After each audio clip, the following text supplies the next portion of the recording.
This is Jason Anderson, and calling to order the special town council meeting of Tuesday, August 2nd, 2022. It is 7 p.m. For roll call purposes, all council members are in attendance. Next item on the agenda is interviews of boards and commissions. Is Jamie Jarvis here? Can you come forward, please? And you are seeking appointment to the Agriculture Commission.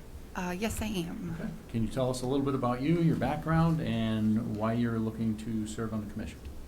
I've really just been a home gardener for, about 15 years now. So I don't really have any broad spectrum experience, but I'm still hoping to promote agriculture to students. And I run some programs at the Killingly Library, some homeschool programs, and I'm just hoping to bring agriculture to that as well. We've already started talking about natives and invasives, and I don't know, that's just my goal, I guess, and to help you with whatever you guys need. All right. Any questions from council? I just want to say welcome. I'm glad that you're joining Thank us. you. We'll appreciate the help of making the quorum and creating interesting things for the town. Thank you. Jamie, could you tell us a little bit about the programs you run at the library? Well, they're more so I homeschool my daughters, and so we noticed there wasn't a lot of free actual educational homeschool things out here, so we started the homeschool collective of the Quiet Corner, and we've just been running so far their monthly programs, and we've been learning about science, and so I think his name was Nature Rick. He came from the Yukon Extension Center. Yeah, and he taught the kids about the native animals that live locally and how to identify them by their skulls, and Nice. so I've been actually taking over the last couple ones and instructing as well, and so we just have been talking about natives and invasives and what they really are, and this month we're actually going to go to Cat Hollow, and I'm going to point out real life experiences. Yeah, so that's been fun and interesting, and we can definitely bring gardening and agriculture and stuff to that, but we kind of have a tiny bit of a roadblock because the library's conference center is very nice and clean, and agriculture is dirt. So it really is that's what it is, dirt, and I don't know. The children's director's face is a little scared sometimes when I approach her with some of these ideas. And she's like, "Oh, okay, well, let's go in the courtyard." So we're trying to figure out how to bring that indoors, I guess, or bring the stuff outdoors, the children. Well, it sounds very interesting, and I appreciate that because I also you. homeschool, and it's hard to find groups and Yeah, things like hey, that. you should check us out. Yeah, I think I will. That's- Thank you. It's so much fun. So I think you're almost on cutting edge, because there's been a real push out there, particularly with the economy the way it is, and in home gardens. And, in the past, that was the norm. Everybody had their own little garden that they grew their own herbs or some vegetables or whatever. And we all kind of strayed away because, we have the supermarket we can go to. So I think I think you're going to bring some great ideas on how to incorporate or bring more people. Yeah, I'm hoping to. I think a breath of fresh air, maybe a different perspective. Not necessarily from I don't know, an actual farm. I'm not an actual farm. We have chickens, but we're on a quarter of an acre. So we're not a farm, and we just, I don't know, the whole homesteading, I guess, that's agriculture as well. I always thought of it as more of a broad thing, I guess, hey, tractors, and you have to have cows and farmhands and barns, but it's not. It's in your own backyard. So it's an interesting discovery. I always welcome people who are looking to volunteer for the town. The town wouldn't be able to run without our volunteers on our boards and commissions. They're so important to everything that the town is able to get done. I want to thank you for coming forward. We will be voting on your appointment next Tuesday. Oh, thank you. do I come to that? Is that? You don't, you can if you want to, you don't have to. Okay. If you're not able to make the meeting, we'll always notify you. Okay. Okay. Yeah. Yeah, the town manager's office will reach out to you after the meeting and let you know, Okay, the sweet. outcome. Yep. Sweet. All right. Watch on Facebook Live. I'm not good with stuff like that. I'm really not. I don't, yeah. All right, well, thank you very much. Thank you. Next up on the agenda is item 4, citizen statements and petitions. Ms. Gloria, did we have any? None were received. None received, okay. Anyone who would like to come up to the podium and speak, we just ask you to keep any comments related to what the items that are on tonight's agenda.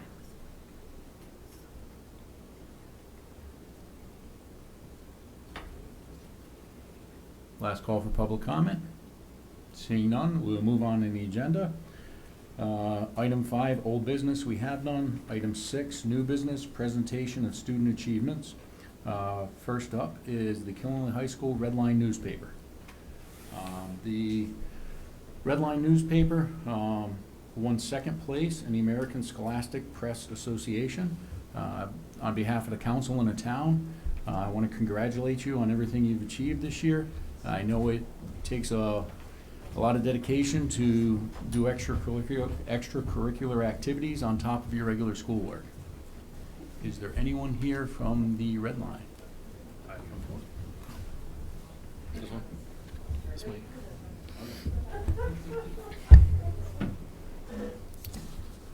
one? I was a member of the Killingley Red Line this year, and this is a statement from Dick Martin, who was unfortunately unable to attend this meeting. Thank you for this recognition. The members of the Red Line staff take their roles very seriously. As you know, school newspapers have the same rights and responsibilities as the New York Times or any other valid newspapers. As such, these students have worked hard to ensure that they fulfill their roles as reporters. Keep in mind that the Red Line is only and the most inclusive record of what happens at KHS. If anyone needed to know who was on the team that won the championship in 2000, or what teacher retired in 2005, it's there. All of the issues are maintained at the high school. Over the years, Red Line students have covered hirings, retirements, championships, graduations, the move to a new facility, recognitions, and awards, major achievements, and even board decisions that have directly impacted the school community. They have profiled teachers and reported on school communities' reactions to elections and global events. In doing so, the Red Line has earned 4 first-place awards and 10 second-place awards in the annual American Scholastic Press Association competition over the years. The credit for these accomplishments goes directly to the students. They do the legwork, the brainstorming, and the writing, and do it in a responsible and dedicated manner. This year was particularly impressive given the fact that there were only 11 students as compared to last year's staff of 23. So they did double the work, basically. They only fell 40 points short out of the total of 1,000 from earning first place standing. They have definitely gone above and beyond in their efforts.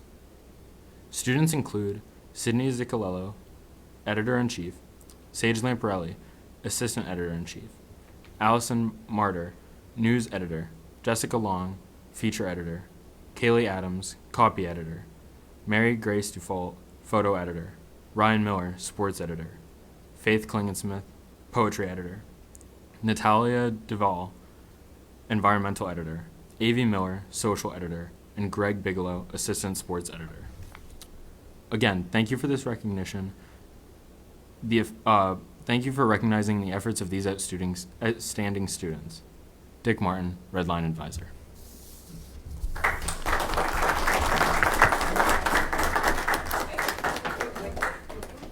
You don't get out of it that easily.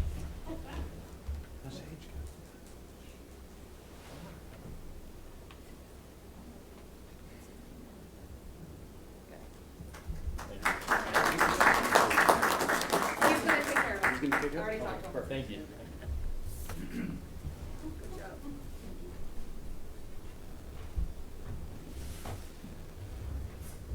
Next item up is recognition for the girls lacrosse team. The 2022 girls lacrosse team won the ECC Divisional Championship. Again, on behalf of the town council and the town, we just want to congratulate you on your win and your dedication and all the effort you put in to achieve the championship. Is there anyone here from the girls lacrosse? They were unable to attend tonight. They were very sorry for not All being right. able to attend. Well, congratulations if you're watching or listening. Next item up is 6A, item 3, Killenly High School football, and Ms. Wakefield will take this.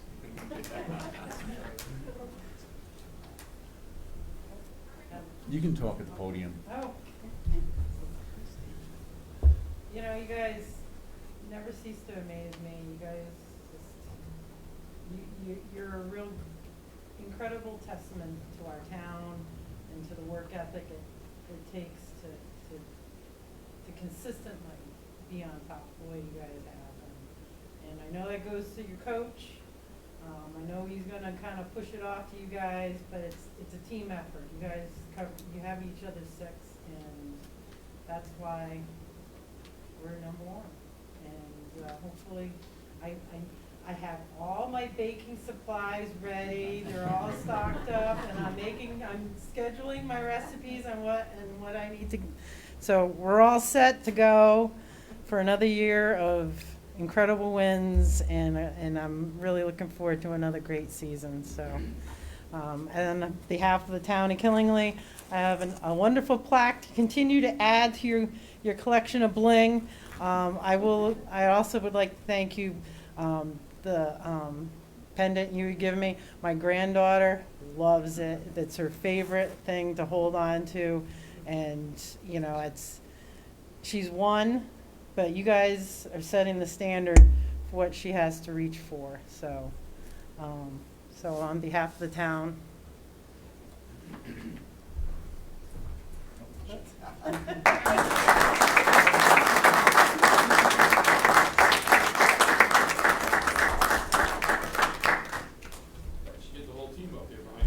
If I mind if I say a few words quickly? I just wanted to thank everybody from the town this evening for this award. I think one of the things that we preach in our program is community and giving back to our community and making our community proud. We talk about that from the way we take the bus to we get back on the bus to we leave a sideline. We want to leave a place better than we found it. We take a lot of pride in our school and what we do, and that's one thing we promote with citizenship, and that's very important with our program. And these guys, a lot of my seniors are here tonight. My underclassmen, this is max week, so they're maxing out lifting tonight, so they couldn't make. We got a season coming up next week, so so they a lot of them are there, and that's a testament to these guys. They're 2 days after the state championship, they were either playing a sport, which we want them playing a sport, or lifting weights and continuing that. And they do that. They do it in the classroom, they do it in the community, and they do it on the playing field. And those are the important things. And and I know Tammy mentioned me, but my assistant coaches are tremendous. I work with a great group of assistant coaches, great role models, great men. And that's what we're shaping them into. Not only great men, great women too, because we had 2 females on the team this year. And they were as important to our program as anybody. And Tammy, I know Tammy mentioned the pendant. Tammy's been baking for us for 15 years. It's a lot of cookies, a lot of brownies, especially for me. I told her at our banquet, she kind of saved me a few times because I'd go home, as a coach, you're not home much, so Saturday morning, I always have a few left over, and I tell my fiance, hey, look, I made something for you, and, it really helped over the years, staying together, I guess. But, so I would just like to thank you. We start August 11th. It's going to be an exciting year again. We bring back a lot of players that worked hard. The paper today, the state paper, out of 11 games in the state, they picked 11 games this season in the state to watch, and we were 2 of those games coming up on our schedule, one at home against Bloomfield and one on the road, a rematch against Brantford. So exciting stuff, and again, it's a testament to these guys and what they do and how they want the citizenship, but representing you as a community, because, again, that is so important to our program. So thank you. Thank you. You guys want to come up? Yeah, get a picture. Where's Nate? You called it. Nate, Keith, Ryan Miller, and Jack Sharp are three of our captains that are here tonight.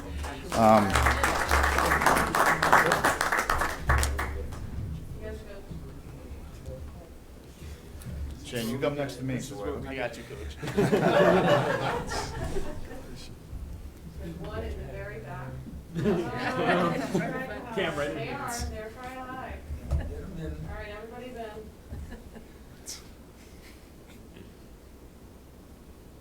Good. Thank you.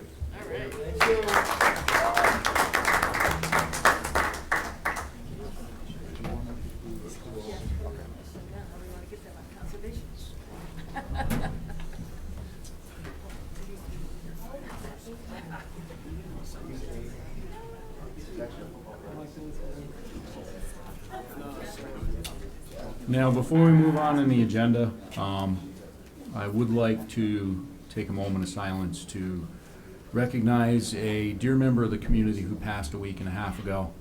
Joyce Rickey has served the community in many ways as a teacher, and also has 16 years on the town council. She passed away, unfortunately, on July 21st. We just want to honor her and her commitment to this community. So we will take a moment of silence in honor of Joyce.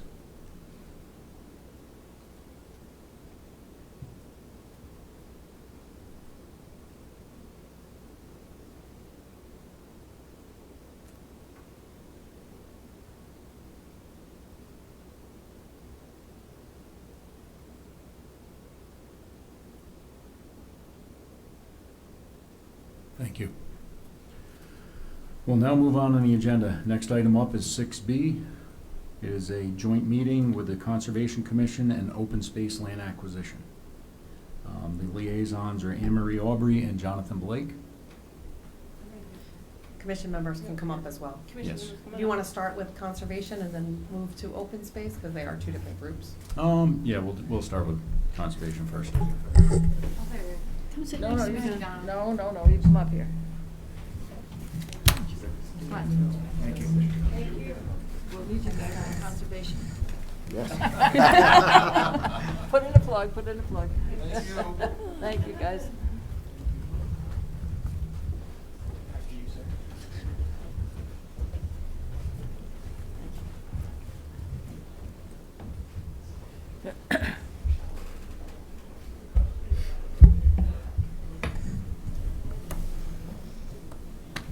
Welcome. Howdy. So, what's been going on with Conservation Commission? Anything you have coming up soon that you're, want to talk about? You know, I'm always good for talking. Wait a minute, Donna can't speak? Oh, my God. They have a couple of things going on. Yeah. Maybe I'll get Go her ahead, started. I'll get her Oh, started. geez. Okay. They've been working on Litchfield Avenue with the trails and whatnot. As a matter of fact, that's going to be their Walktober. And their Walktober is scheduled for what date again? One's in October, late October, and then there's one in early November. I forget the dates exactly, but Okay. We're going to hold two, the same. same trail. Twice. Same trail, but at two different times. And that's all part and parcel of the Last Green Valley Walktober event. So we're on the Last Green Valley calendar, we're on their website, that sort of thing. So it gives us a little bit of publicity that way. And we give a little bit of publicity back to the Last Green Valley. Well, Jean's been the main driving force for the Litchfield Avenue property. We're trying to figure out how long the town has owned Litchfield Avenue. We're doing research on that, and we haven't figured that out yet. Because we always do a brochure, and we're hoping to have a kiosk up with the route on it and all that stuff for the Walktober event. But Jean grew up in Rogers, right? I did. And From Rogers. she came to conservation with all kinds of energy, so tell us about what you've been doing over there. This is called Pass the Mic. All right. So 3 years ago, when I joined the conservation, Donna had mentioned that Litchfield Ave had property, and she wanted a trail there. So I was like, okay, I'm from Rogers. I'm familiar with it. I'll go take a walk down there. So we took it from woods, thickets, ticks, and all kinds of stuff to actually having an accessible trail that actually has a loop now, and it's right by the water. It's very nice. So it's actually going to be opening up soon after 3 years, finally. A lot of work. Yeah. And she's a great So- energy, yeah. Yep. So She takes her tools down there and goes down there and takes her own, you Yeah. took your own boards too, and she says, I made it. yeah, we had to have a walkway. We needed a 40-foot walkway, so that was Yep. So that was interesting. Yep. And the Girl Scouts actually, one Girl Scout group has actually been helping out. They've done an amazing job down there. So they've been helping out, clearing the trail. They've done so much work down there. I can tell when I go for a walk when they've been down there, because the trail went from like here to there, and they did an amazing job. So they really helped push us where we are right now. So it's been really good. Yeah, that's great. And with all that, I've also got our natural resource officer, Allison Brady, working on all of our conservation easements with gearing towards the ones that we know with Conservation Commission. And we're trying to make sure what we have as open space, preserved open space in town, because apparently nobody's ever kept a complete accurate listing of that before. So she's been working on that for quite some time, and she's been updating some of the maps for Donna and updating the websites for Donna. Yes, actually, we've been working on our website too. Allison is great. We projected it on the wall and gave her suggestions and all kinds of things, and then a couple months later she came and she had done those changes, and we made more suggestions. So we're really looking to enhance our website, killinglyconservation.org. It's been up for a while, but it could use some beefing up and user-friendly. I want to make it user-friendly and family-friendly. You know, what's there to do in town? You know, somebody comes to town and says, what can I do with my kids? Well, I'm going to have a family section there, too. So that's in process, and we haven't done any bus tours lately. Say, when's your next bus tour scheduled? Well, I haven't figured that out yet. Yeah, I haven't figured that out yet. Yeah. I've designed 3 different ones. I think we do it usually in the fall, don't you start? Well, yeah, whenever I sort of get the oomph to do it, and I didn't have the oomph over the summer, so probably in the fall we'll pull it together. We have 3 different ones that I've created, one in the southern part of town, down the river trail and up to Old Furnace and around up to Russ's Cliffs and all around there, to get people out to see what we have here in town. I mean, we got cool stuff. And then the second one was up in the northeast corner, up toward like Old Killingly Pond and North Road and scooping around up there. And the third one I did was on the mills, so we went up the Valley Road.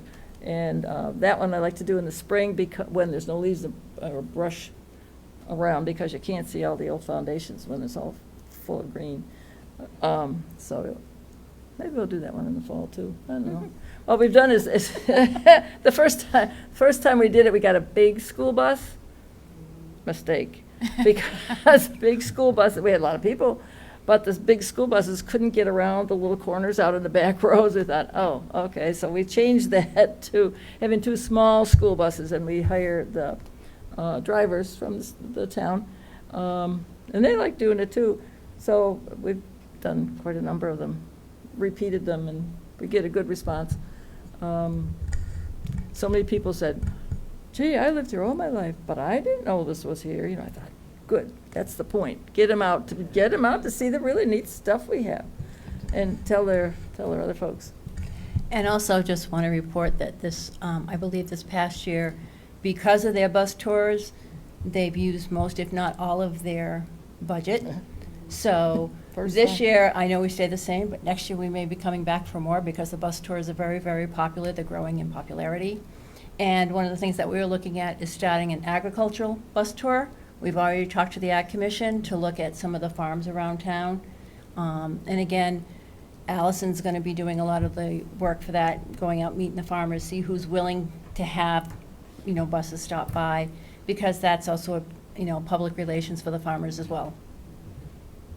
And we are a right-to-farm community, so it would be nice if we could spotlight them. I did attend one of the bus tours on the mills, and Right. I was fascinated by it. I really enjoyed it, and I encourage everyone to try going on at least one of these bus rides.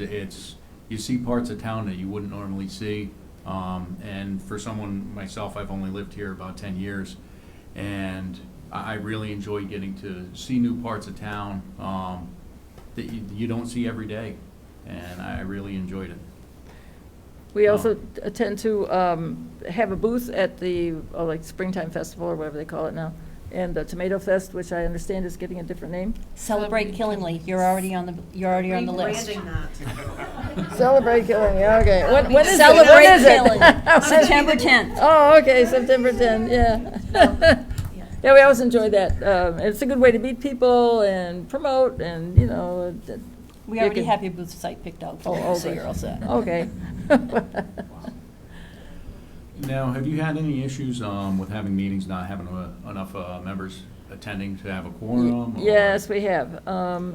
It seems like, well, I've been on it for 20 years, and we sort of have had Waves. waves, yeah, and for a while, there were a number of us, older folks, that were on, and I'm the one, the one that's still there.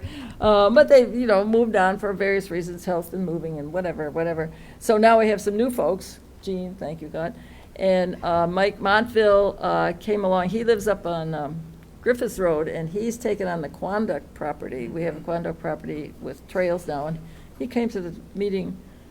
We didn't know him. He said, "We'd like to make another trail." And we're like, okay, this is good, because we've done trails in the past, and now we're changing energies. And so he and his friends down the road are making more trails, so now they're adding a new, what was it? Is it gonna be blue or something? We finally Yeah, determined we've picked our 3 colors, don't ask me what they were right Right, now, I'd have right. to check the meeting minutes, but One we was picked the 3 colors for the trails. Right, so there'll be uniform throughout the town.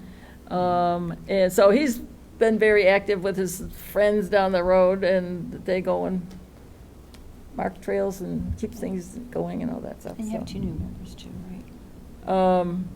Yep, we have Chris McDonald just started coming, and we've got another one that is applying too. I thought maybe he'd be here tonight, but he's not. Yeah, he's gonna be here next month. That's next month, yeah. When he gets on this. So that's good, but we still have 2 other alternate openings, so if anybody's interested in joining us, we are informal, as you can probably tell. But we get a lot done, and people, I don't know. They work with enjoy people. it. But I think one of the things that we need to bring out to people in the public is that you can volunteer without sitting on the board. Yep, good You point. can become a steward for a parcel of land that's near you. And if you're interested and you don't know if there's a parcel of land near you, contact my office. As I said, Allison will know what lands are there and what lands are available, who needs a steward. Because that's one of the things we're doing as well. I was in a land trust for 6 years. I was the chairman of a land trust for 6 years before I came here. And one of the things my particular thing is I always like to do the easements and the management plans, and we don't have management plans. So first we're finding all the properties, and then we're going to determine what kind of management plans we need for those type of properties. Between Allison, Jonathan, and I, we will most likely be writing up the management plans, but we need people to help us go out. We need, there's always conservation, those stickers on the trees. We need some of those to be replaced or to put in place. Some people, most of the time, the people who have given us conservation easements have been very good about that. We actually had some people at Briarwood call us one day because some trees were dead and they wanted to make sure they could cut those trees. And so Allison and Jonathan went out to verify, and they said, yeah, they're dead. Need to take them down. We don't need them following.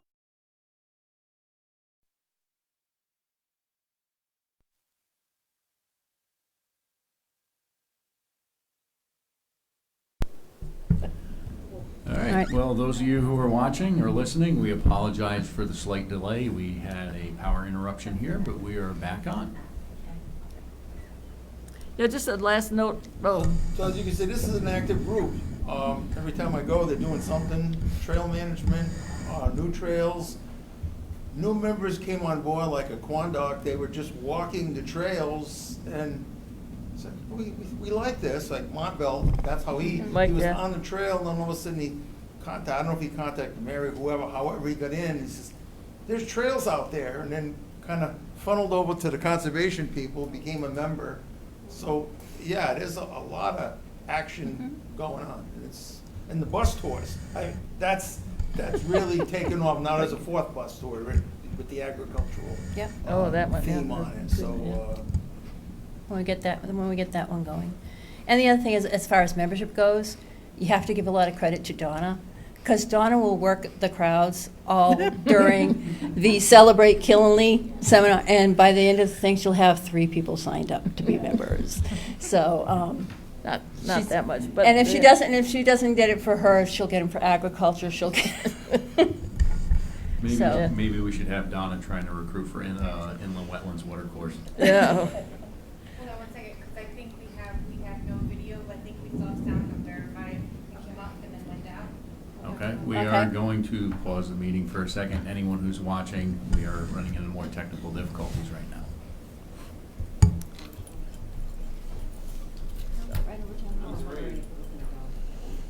Yeah, see? We're gonna come down. I was watching the thing start to look up there. Something going over there, so on the roof. Are we good? Seems to be okay now. Okay, sorry about that. Well, thank you. Okay, we are back again. I think the main thing is, though, that the people do not have to be members of the Conservation Commission. As Anne Marie said, we always welcome people at our meetings. We're quite informal, and anybody who has an interest, just come on along. We meet the 3rd Wednesday of the month, and we welcome everyone. We can always use other helpers, too, on our trails and stuff. Now, do you post anything on a website when you're doing an activity like clearing a trail or something like that? Just to put something out there, hey, we're looking for volunteers, this is where we're gonna be if you wanna come help? Is that something you're doing, or maybe something worth looking into? Yeah, but that I would haven't be done, nice. Yeah, we haven't done it yet, but there has been discussions now that the website's running more smoothly. Part of the problem that they had with the website is the company that they had handling the website prior. Now we've taken it in-house, we still have it out, they're still through a web company, but it's in-house that's being handled. So we can be much more up to date, Okay. and that was one of the things that we realized. Okay. and they've had help from the highway department when there's some Yeah. bigger trees Right. and stuff, and they have to go up to the 1898. 1892. 92 thing. They had to hike through the woods. And the highway guys, I talked to a few of them afterwards, it wasn't that bad. They were okay with that, and it was, so if they really get into a bind, there's Mm. other help from There's that we other can venues. support. So Mhm. it's a very positive organization. Cool. Any other comments? So, it's nice that you talk about, people who lived here, and I didn't know that, this foundation, or, some of the history. I think, conservation, and I think the Historical Society, I think if more people discovered, we had a really super, super vibrant town when the mills were up, and I mean, this used to be like the destination, and maybe almost learning from history, almost kind of a thing, maybe, okay, this is what they were doing before, so we want to put ourselves back on the map again. Maybe we should follow some of those examples and learn from our history. Because we've been here for over 300 years. I mean, there's a lot of really cool. There really is a lot of cool stuff. Yep, we've used the Historical Society, Maggie Weaver, a number of times for a number of our brochures and things. And in the 1830s, we had more cotton mills here in Connecticut, in Danielson and Killingly, than any place in the state. So that's the bit of knowledge for you for tonight. Yeah, it was a hopping place. It certainly was. Well, I have to say, I'm always appreciative when you're here, Mrs. Brownwell, because first off, I think I can walk in here with zero energy and borrow some from you. It's amazing. Oh, good. That's definitive, yes. So I do appreciate that, and I got to say, a few months back there, I had an actual emergency call on one of our locations here in town. I actually knew exactly where I was going and everything like that because I've hiked them. But I got to say, you guys do a great job with all the trails, and I enjoy going through a lot of our trails. I haven't hit Quanduck yet because I honestly don't know how to access it. So maybe I need to come on your bus tour next time.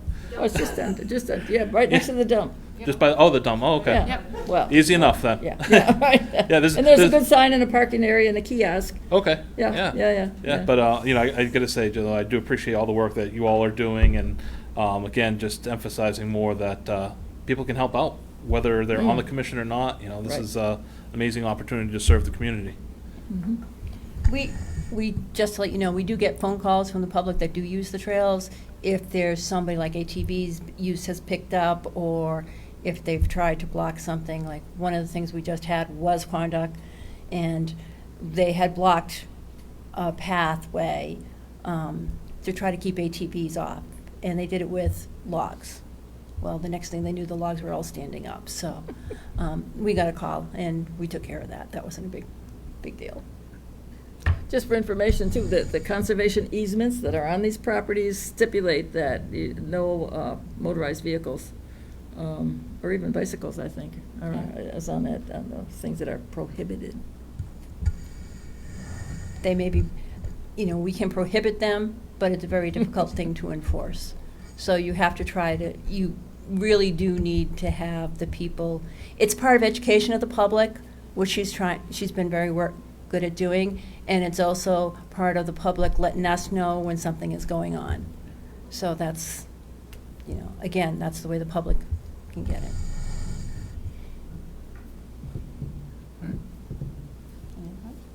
Seeing nothing further, we want to thank you for coming. Good. Okay, are you staying here for open space? Yep. Come on down, Bill. Come on, Bill.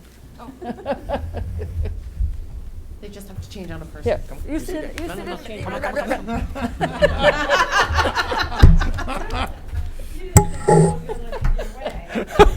No, I just want him to sit in the middle. All right, so for the public who's watching, this is now our joint meeting with the Open Space Land Acquisition. Good evening. I'm not the chairman, I'm the staff of the Open Space Land Acquisition. Open Space Land Acquisition is required to meet at least 3 times a year, which they do. We do have members of most of the boards on there. We're supposed to have a member from Wetlands, which we don't have right now. We have a member from Conservation. We have a member from Economic Development. We have a member from Planning and Zoning. We're missing somebody from the Recreation Department or Recreation Board. What the main purpose of the Open Space Land Acquisition is to look at the town as a whole and determine what areas of town should be preserved either as open space in perpetuity or spaces that we should set aside for active recreation, ball fields, that sort of thing. We've had a few in the past that we've looked at, and it's very difficult. And the reason why I'm saying that is because we're working with private parties. And what happens is that you could be talking to a private party and they could be very happy to do this for the town, for the community, because they think it's going to be their legacy. And then unfortunately something happens and then you're dealing with the next generation. And then you're dealing with a whole different set of ideology of what people think they should and shouldn't do and that sort of thing. Excuse me. So, unfortunately, since I've been here, which has been since 2014, 2015, we really haven't been able to put in for an open space requirement. We haven't been able to purchase property. Now, conservation easements, you purchase them at a little lesser than market value because they're not at their highest and best use. They haven't been developed. So usually what you do is you would take what it would cost to develop it, and you would take that out of the highest and most, because when everything gets appraised, it gets appraised at the highest and best use. So you take out the cost of what it would cost to develop it, and then you go back down, and that's what they consider the raw land value. Again, we've had some that have interest, but again, something often happens when you don't. So that's about where we're standing at right now. We try to keep our eyes and ears open. I try to remind the members that, economic development should understand the open space because everybody wants a place where they can live, work, and play. I tell agricultural that we want the open space because we need to preserve. People want to know where their food comes. Conservation Commission, I don't need, Don is all upset. Planning and zoning, again, I say the live, work, and play. Recreation is definitely the play portion, getting outdoors, that sort of thing. And wetlands is to preserve the natural, because not everything you preserve in open space has to have human contact or human purpose to it. It can keep nature path for for your deer, for your bears. We're really kind of somewhat invading their space sometimes when we're building up these subdivisions. So when we can get somebody on a subdivision or commercial development that's willing to offer up open space or conservation easement, we're very excited to, And some people are like, oh, well, I don't know about a trail being up there. I'm like, well, we don't need to put a trail there. It could be for wildlife. So that's my 2 cents. Bill, you want to put your 2 cents in? Already put it in, I would like to say thank you, Donna, all the bus, so I really enjoyed it they go to, all the dirt road, all the mill, yeah. You say that you're 10 year, I'm a 38 year here, first time this year, with the bus, yeah. Come back to the open space, I from Hong Kong, so a little bit different than open space, meaning you need 100 acre, you need maybe quarter acre, in the city or center. People can meet and have a relax. So that is the idea. At the beginning, we argue with Linda at the time. So I say that, depend on your neighborhood, how you, put an adjustment. Not everybody is hiker, or, forest or, so good to have, but how many people can use it? So sometimes you gotta look into the, how you better use your money in our situation. So there's a comparison with that. So I always say, hand up to conservation. They say, the clean water, air, so we serve, so bigger, open space. So we are here, yes. But also you gotta look into the, economic, so development, for the tax base, right? So that's you gotta balance that. You see how we can do, and then probably look into the planning and zoning, say how the plan hours say the high density, living, how high is a high density is basically now average is they talk about it is the 4 lot in 1 acre or more than that, so a little bit higher. So no, you think about it. Hong Kong is about less than 200 square foot is one living area. That's talking about 400,000. You think about it. You don't own the land, so that's a depend. So high density, high population. So that's it. We come to compare. Here we fortunate. So we have a lot of open space. So you like it or not, somebody got paid for that. So that's why you're gonna balance the checkbook. Yeah, that's my 2 cents. And speaking of money, there is a separate fund in the town that's been around for a long time. There's about $230,000 in it, and it can only be used for in the open space land acquisition fund. Okay, so it can't be touched by the budget or anything else. And we can buy land, as Anne Marie was talking about, but it also can be used to help an individual landowner who wants to put a conservation easement on their property to preserve it in perpetuity. And there are costs there for attorneys and all the legal stuff, surveys and all that jazz. So some of that money can be used for those purposes too, which is good because in the long run, what we want to do is preserve the open space. We don't necessarily need to own it. We can, but then somebody has to take care of it. And well, and just so there's no miscommunication here, even if you have a conservation easement on the property, you have to have a holder of that conservation easement. And there has to be, again, conservation easement management plans put in place, or there should be conservation easement management plans put in place, because that's the best way. Because it's not the first generation that you have your problem with. Sometimes it's not even your second generation, because they've been there when grandma and grandpa, or mom and dad did it, it's mom and dad did it. It's kind of when you go down to your next generation, your second and third generations out. That's when they're like, well, we should be able to get money out of this land. Well, the money was already given. So it's a lot of education. So we were talking, at one point, we were talking about educational seminars, and we were talking about placing conservation easements on private property. However, what we realized is that there were no land trusts in the area to hold that were willing to purchase conservation easements or hold conservation easements. Because the problem that they're finding now is that conservation easements are very hard to maintain on a legal basis. And what happens is that you can get a small land trust that has maybe board members of maybe 10. They're all volunteers, like all our boards and commission members are. And they've done it because they've saved Farmer Jones' property to be open space. And now you're 2 or 3 generations down, and they want to develop it. And now it causes a legal battle. And a lot of land trusts do not have the funds in the back to back up the conservation easements. So it's a great way to do things, and it's a great way to have it, but what they're suggesting now, the Land Trust Alliance, which is a national organization, they're suggesting that if it's a private land trust, that they get somebody like a larger land trust or a nation organization or statewide organization or even a town municipality to hold part of the conservation easement as well, because then there'll be 2 people, facing with the legal bills. So that's part of the problems that we're facing as well. But if they're written well and they're designated out well, and they have a survey to go along with them so you clearly know where the boundary lines are, there really shouldn't be a problem.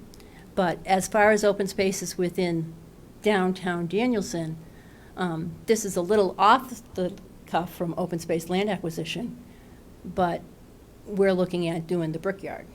So that is a community. So some people would not consider a parking lot open space. Well, if you bring people into it and gathering spot, that's what you use.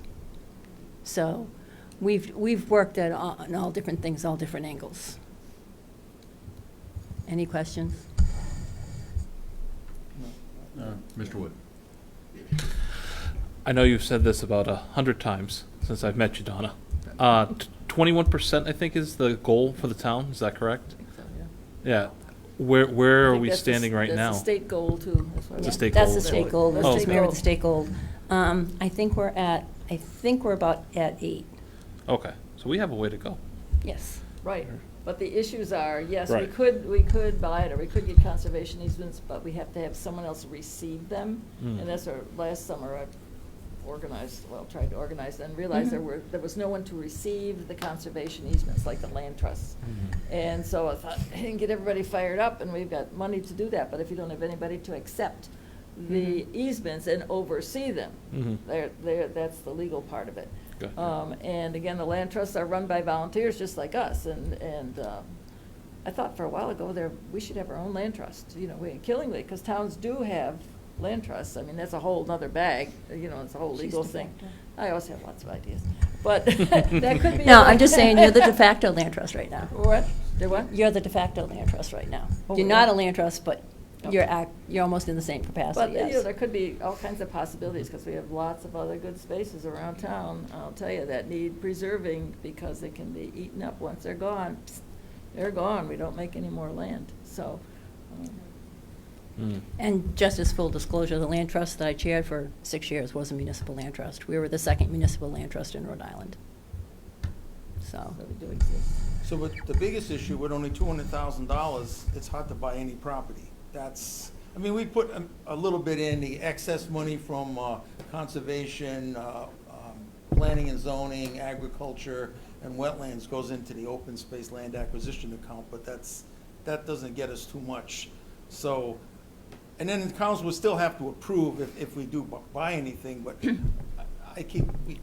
throw this out every now and then at our meetings, that, so how do we get the balance up a little bit higher? And it would have to be, during the budget process, would have to put more money in, and that's a hard, because it's. So there has been periods of time in which the town, we have a section of our budget that we have special reserves. Mhm. And we contribute annually to those reserves, like our IT infrastructure reserve, our demolition reserve account. And there has been periods of time in which we've done a steady contribution into the open space land acquisition trust, fund.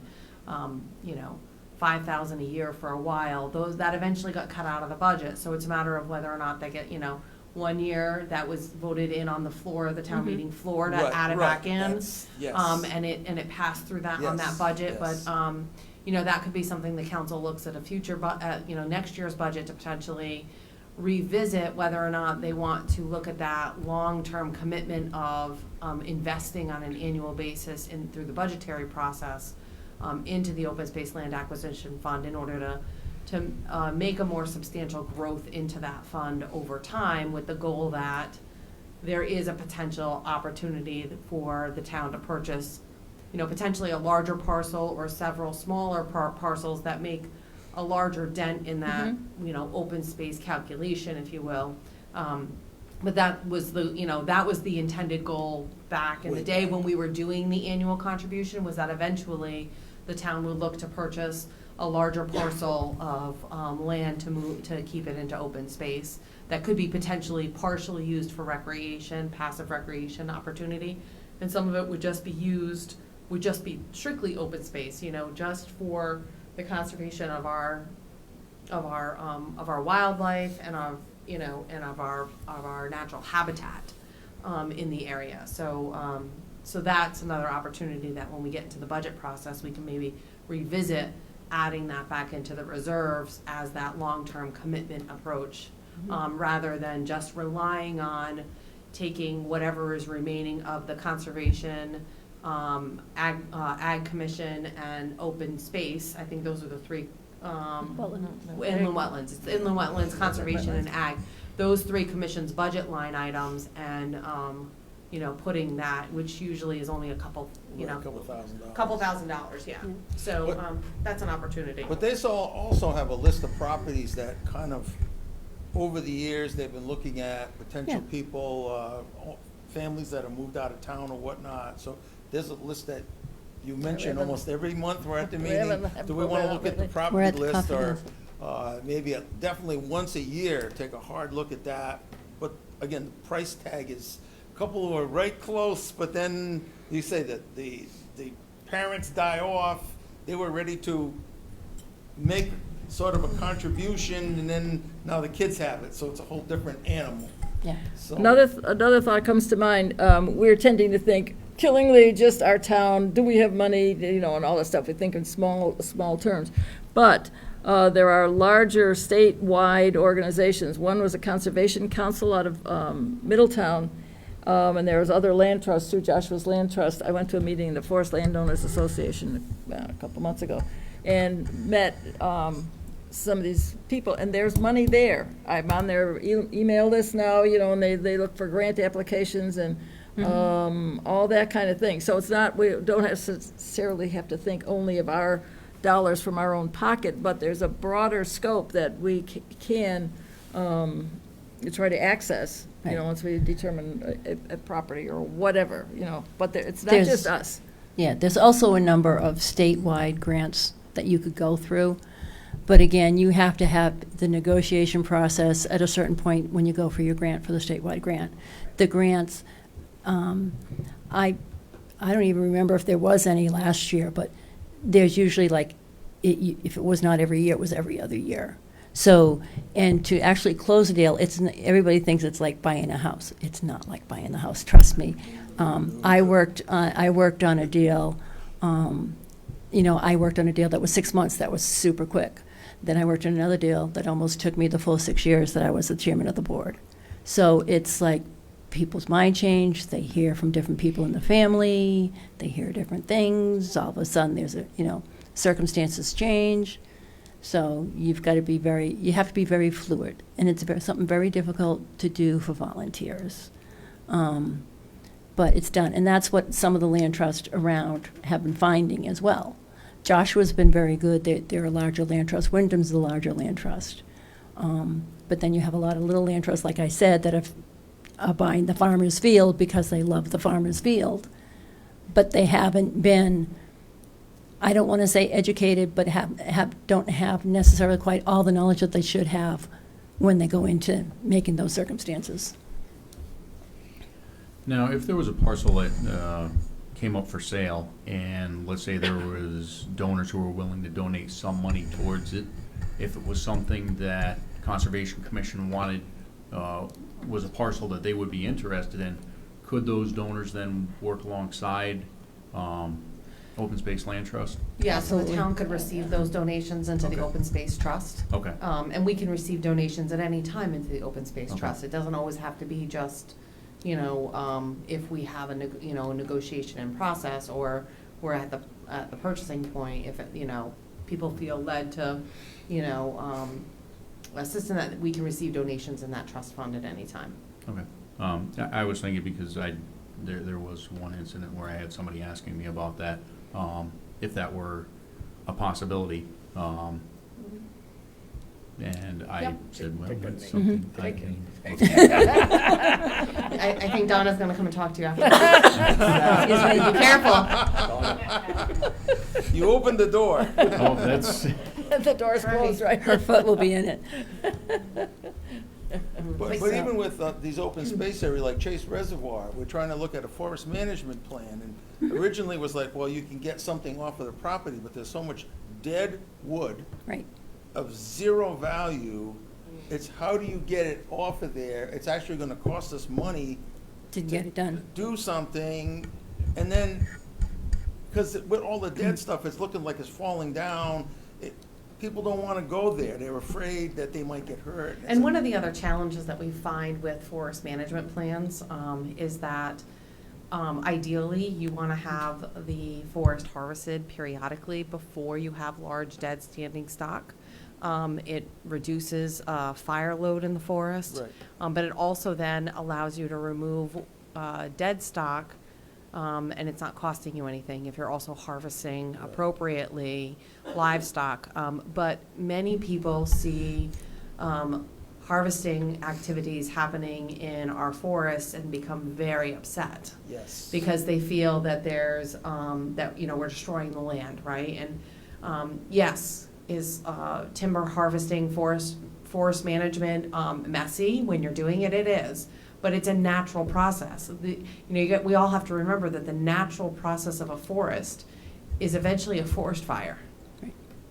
That's what burns out a forest, and then it regrows. I mean, that's the natural cycle of our lands. And we, in a developed area, we don't want to see forest fires. They're incredibly damaging. To persons and property. So one of the ways to manage that is through a proper forest management plan. But it does come with a fair amount of education to the community and to the neighboring residents that are around that, because let's face it, logging trucks are large.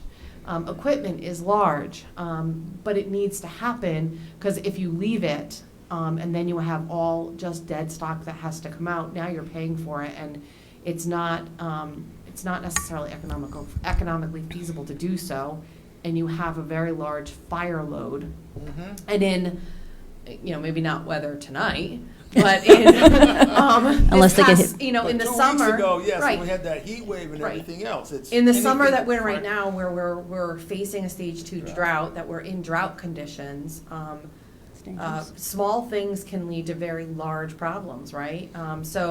And it puts our emergency service personnel at risk and anyone that may be in the path of that. So those are the type of plans that we're trying to activate and get in place, but it does mean that they need to be executed upon. You can't just have a written plan and have it sit on a shelf and say, well, we have a plan for it, right?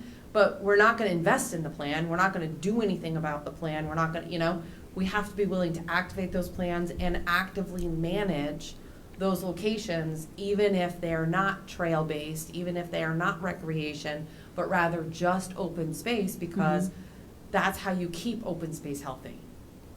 The worst thing for a forest is to have it all one age. because it's all going to age out at the same time. And that's a very unhealthy forest.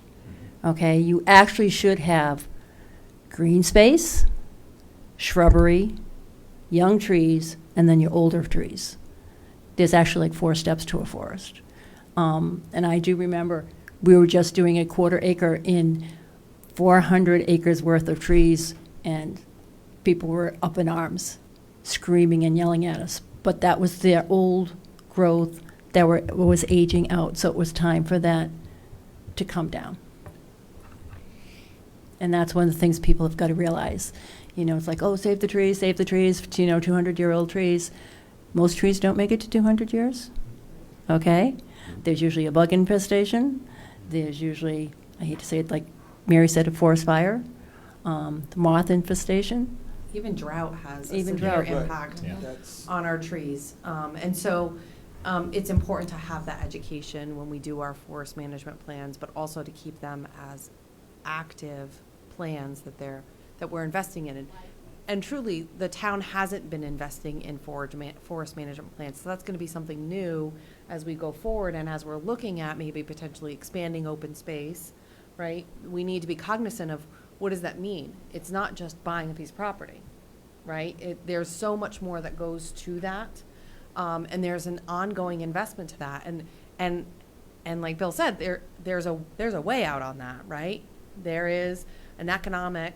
How do you balance the economics of what this is going to cost over here on an ongoing basis? You know, it feels great for all of us to purchase open space and to keep open space open and undeveloped. However, there's a cost to that, and where does that cost come from? Because at some point, we all collectively end up paying for that, and where does that come from, and how do we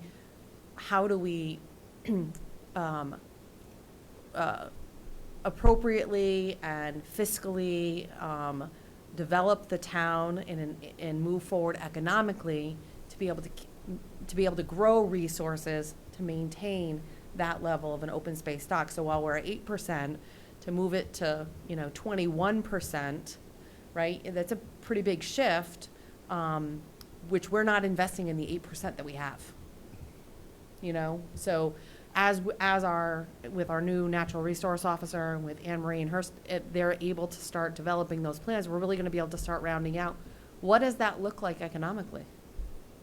And what is the long-term investment that we need to make into those plans economically in order to be able to manage and maintain what we own as open space stock? So that's all going to be part of understanding those things and getting the education out there of what does it mean. You know, we buy a piece of property and we designate it open space. You know, you don't just turn around and walk away from it and leave it that way, right? But that's what we've been doing. That's historically what we've been doing. And how do we have to educate our public about what good stewardship of that land really looks like. Well, getting back to Chase Reservoir, how many years ago did we start looking at a forest management plan? And it was like, well, we get a forester in here, they can log it, and it'll balance, and there's no way, not even close. That's not gonna do probably it been now. on that for six or 8 years, we've been looking at that, and the foresters just, there's no value to anything over there. It's too Not far right gone. now. Right, it No, sounded right. like a good idea when, well, at least we're talking Well, about I a think- forest management plan. That Right, was at the least, yeah, that's those talks and discussions started before I started here. Back then, what people were like, well, then maybe the forester should be paying us for the wood. And they don't realize that it's they're giving you work and effort, and you're paying them by giving them the wood, some of the wood. So they'll take the old and the dead and the dying, and they'll take some of the newer ones as well. But not the young ones, which is the ones that you really want to maintain. Because if you have the young ones in the forest, and you have all old tree growth above it, they don't get the light that they need, they don't get the rain that they need, they don't get the nutrition that they need. And also, if you have a forest age out all at the same time, you don't get your variety in your wildlife. Because different parts of the wildlife need different parts of the forest.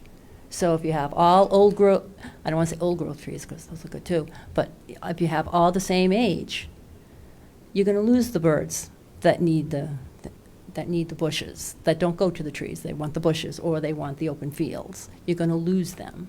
You're going to lose some of your younger wildlife or your smaller wildlife, because trees don't do them any good.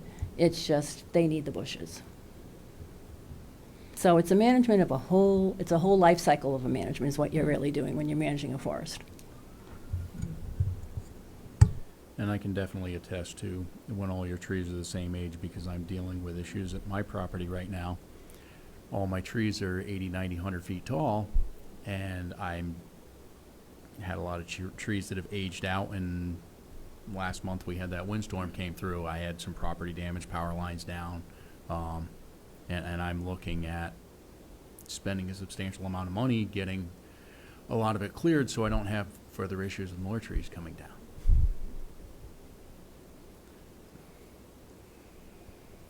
Any other questions, comments? Mr. Wood.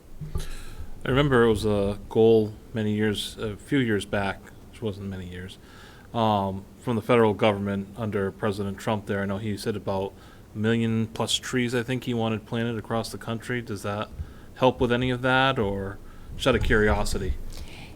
It would help planting trees, but if you're going to plant young saplings that are about this big, and you have trees that 60, 80 feet high, the saplings are not going to make it.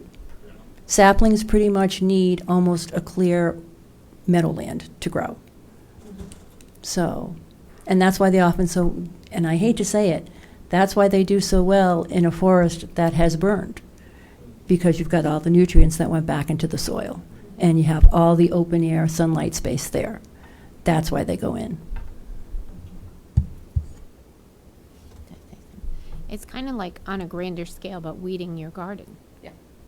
Pretty much. So if you look at it I was thinking as shrubbery around your house. You renew it every Exactly. couple of years. You go through and you renew like it. you have to prune back, you have to protect, you have some that grow in the spring, you have to, let them cycle through.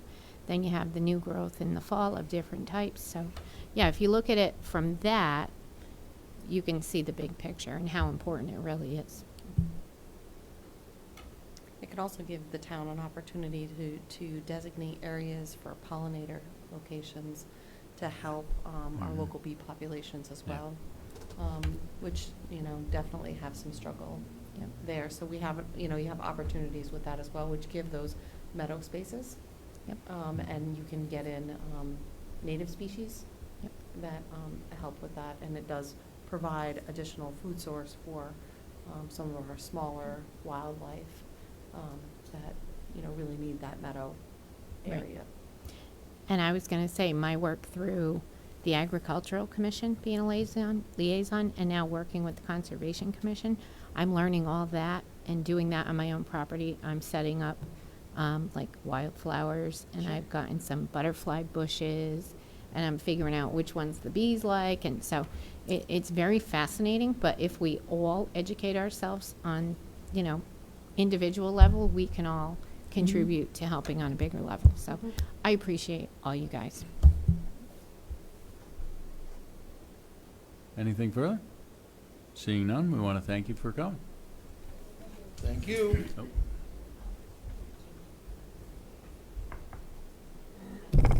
Okay. Yep. I will entertain a motion to suspend the rules to allow Jamie, you wanted to say something? Jamie. Well, that's what we're suspending the rules so you can. Yes. Oh, it was actually just to talk on the butterfly collection. It's not really good for pollinators. It's kind of like junk food for them. Oh. They get butterfly high on it, and then they lay their eggs, and then their eggs can't eat foliage. Oh, it's so- not, yeah, it's not a really good pollinator. Butterfly we use in a whole bunch of. Well, I'm glad you told me that, because I just bought 3 more. Thank you. No,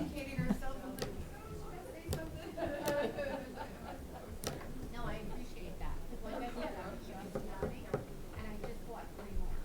Oh my goodness. So All right. Anne Marie is actually, we got some great flyers from Eversource with regards to pollinators. And so she's just going to run downstairs and grab them really quick, and I can hand them out to you guys. Thank you. All right, so we'll move on the agenda. Next item up is executive session, and we have none. So I will entertain a motion to adjourn. So moved. Motion has been made by Mr. Grandelsky, seconded by Mr. Wood. Discussion? All those in favor say aye. Aye. Opposed? Abstentions? This meeting is adjourned.